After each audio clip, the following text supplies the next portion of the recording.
Tristeza, desânimo, fadiga, pensamentos negativos, insônia, irritabilidade e dificuldade para criar laços com o bebê.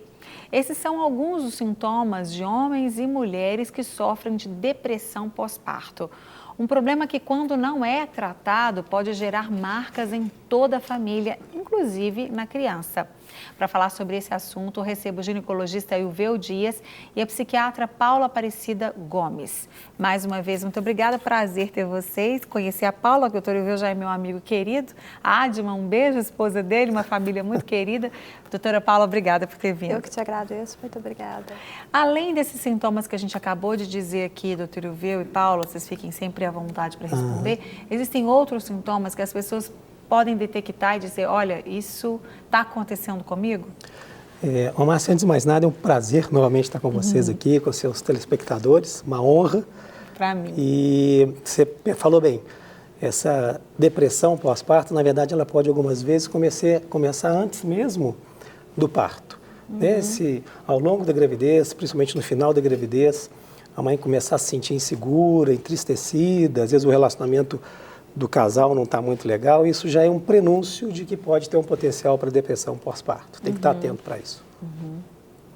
Na realidade é o seguinte, a pessoa pode até não estar deprimido durante a gravidez. E existe, quando a gente está grávida, né, existe um enxame de hormônios no nosso corpo. E de repente a mulher tem o parto, o hormônio cai, e a pessoa tem realmente uma fase de melancolia. 60% das mulheres têm esse período. Fica uns 10 dias mais triste, um pouco mais irritada. E algumas têm realmente a depressão pós-parto. E a gente avalia muito a questão da funcionabilidade. Se a pessoa está funcionando bem, se ela está dando conta de conviver bem com o companheiro, se ela está dando conta de cuidar do bebê, se aquilo está sendo muito difícil para ela, se ela está se achando incapaz. Isso é realmente assim, um sinal que a gente acha que não é só uma tristeza, é uma depressão. E a depressão ela dura mais do que 2 semanas pós-parto. Ela tende a ir perdurando e piorando a sintomatologia. E aí a convivência realmente vai ficando pior cada vez mais e esses sintomas vão se cronificando. É algo tão sério, né, para quem vive. Graças a Deus eu não vivi, mas muitas mulheres vivem. A gente vê que o número é alto, né, de mulheres que sofrem de depressão pós-parto, porque muitas vezes é uma gravidez tão esperada, tão desejada, aquele amor todo, aquela expectativa do bebê vir e você está inteira cuidando do bebê e isso não acontece. Então, há uma frustração muito grande e há um conflito muito grande interno, imagino, né, dessa mãe, dessa mulher ou desse pai que sofre com a depressão pós-parto, porque ele estava com tanta expectativa e de repente ele mesmo não dá conta de ser o que ele gostaria de ser ou de estar com a saúde emocional que ele gostaria de estar, né? Márcia, na verdade, um aspecto interessante que vale a pena ressaltar aqui, não sei se a doutora Paula vai concordar comigo, mas é que cria, como você falou, aquela expectativa toda da gravidez que vem. Quando nasce o neném, mudou completamente a vida do casal.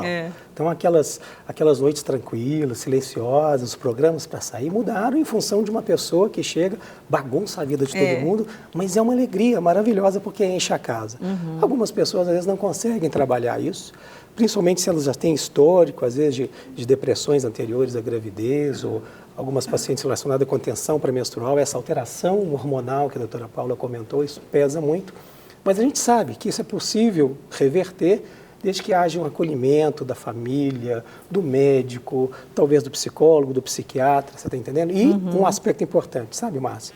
Afastar qualquer sintoma clínico, alterações tireoidianas, outras alterações hormonais, que possam simular uma depressão pós-parto, como na verdade tem uma alteração clínica que tem que ser tratada, sabe? Lembrando, né, que você citou a questão da tireoide, né, que quando não está funcionando tão bem, os hormônios estão, acho que é bom vocês explicarem, claro, muito melhor que eu, os sintomas confundem, né? Aquela tristeza, aquele desânimo.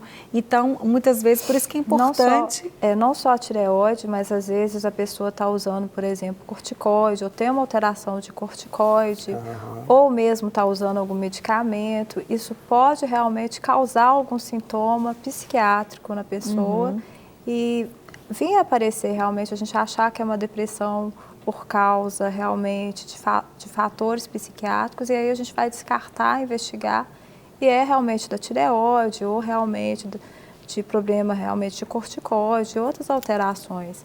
Agora, uma coisa que eu acho que a gente tem que ficar muito atento, que você colocou, é essa questão que a pessoa se sente incapaz, né? Eu esperei tanto, eu aguardei tanto, a pessoa sente uma culpa por estar deprimido. E a gente tem que tirar isso da cabeça, tanto dessas mulheres quanto desses pais. Ninguém se sente culpado porque tem pressão alta ou porque tem diabetes. Então, por que se sentir culpado por ter depressão? Depressão é uma doença que merece tratamento, que merece atenção, que merece que a gente procure cuidados, né? Que a gente procure o amigo para falar, que a gente procure ajuda, que a gente procure o médico para esclarecer o que a gente está tendo, realmente para ver se vai ser um tratamento só psicológico ou psiquiátrico, se precisar. Eu acho que o mais importante é o acompanhamento mesmo dessa, né, grávida, dessa gestante, se ela tem um marido, estar com ela durante toda a gravidez. Isso faz diferença, por exemplo, dá para se perceber ali durante o pré-natal, doutor Ilvio, como que a saúde emocional do casal está e nessas conversas ali do pré-natal, porque existem, infelizmente, muitas mulheres no Brasil que não fazem o pré-natal. Por inúmeros motivos. A gente sabe que, infelizmente, existem. Mas a gente está falando daquelas que fazem, que acompanham, né? Que dá para perceber e dá para ajudar, para tentar evitar. Exatamente. Você falou um aspecto interessante. A profilaxia, vamos dizer assim, né, do desencadeamento dessa depressão pós-parto. A gente percebe hoje, apesar de toda a dificuldade do homem de se ausentar do serviço, do trabalho, mas é muito bom, é muito gratificante quando ele vai ao ultrassom, quando ele vai à consulta, vez por outra, de pré-natal, ele mostra que ele está participando. Isso dá uma sensação de confiança na mulher. E isso é uma parceria. À medida que ela sentir que ela está reconfortada, está acompanhada pelo seu companheiro, isso dá um respaldo no pós-parto. Hoje, especificamente, eu tive uma experiência interessante lá na clínica. Eu estava sobrecarregado, chegou um exame que a paciente queria fazer para ver o início da gravidez e o marido estava com o horário comprometido. Ela me perguntou às secretárias a previsão do atendimento, eu estabeleci mais ou menos uns 30 minutos, o marido olhou a hora, falou, não vai dar, desceu, o elevador imediatamente voltou, falou, não, eu prefiro abrir mão do meu compromisso, mas está aqui com a minha esposa. E foi muito bonito, foi o primeiro ultrassom da gravidez dele, ela saiu super satisfeita. Ou seja, apesar de toda a dificuldade, todos os limites que o homem tem em função do trabalho, mas hoje a mulher também tem, sempre que puderem os dois estar juntos, dividindo essa responsabilidade, esse prazer futuro, é uma profilaxia para essa depressão pós-parto. Pode acontecer de mulheres que está tudo bem na gestação, o marido está bem, o relacionamento está bem, ela nunca teve uma história ou um histórico de depressão e vir a ter depressão pós-parto mesmo assim? Pode acontecer. A depressão ela tem fatores genéticos, biológicos, sociais. E a pessoa pode estar tudo bem, está super esperando ali a gestação, se preparando, sendo acolhida por sua família, só que ela tem de repente um histórico familiar e nunca experimentou a depressão. E essa depressão aparece aí nesse pós-parto, quando realmente tem essa alteração desses hormônios. É um período realmente mais propício para se aparecer a depressão. Então, na realidade, quando a gente fala em profilaxia, é até meio complicado falar disso, porque a gente não sabe quem que vai deprimir no pós-parto. A gente sabe realmente que a família, esse apoio familiar, o planejamento da gravidez, isso tudo é importante, né? Porque existem os fatores psicossociais. Então, uma gravidez que ela não é desejada, que ela não é esperada, isso precisa ser trabalhado nesse pré-natal. Né? Precisa ser chamado essa família, precisa se fazer um acolhimento, um trabalho para que se deseje realmente esse ser que vai nascer e que vai fazer parte dessa nova família. E realmente fazer com que esse marido e essa esposa se entendam, acompanhem esse pré-natal de alguma forma.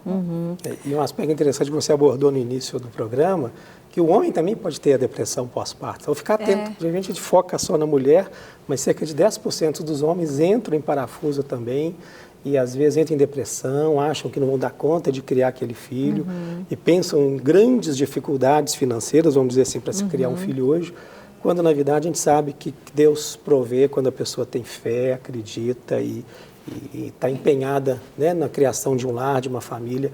Tem sido tão discutido esse tema. É verdade, né? É verdade. Domingo mesmo a gente estava conversando, eu e meu marido, com um casal de amigos, e eles estão assim, ela já está com 37 anos e eles ainda não decidiram se vão ter filhos ou não, por causa dessas questões todas aí, de que as pessoas colocam, que hoje em dia está muito difícil, questões financeiras, a gente trabalha demais. Eu ainda brinquei com ela assim, vocês são as únicas pessoas que trabalham muito no mundo.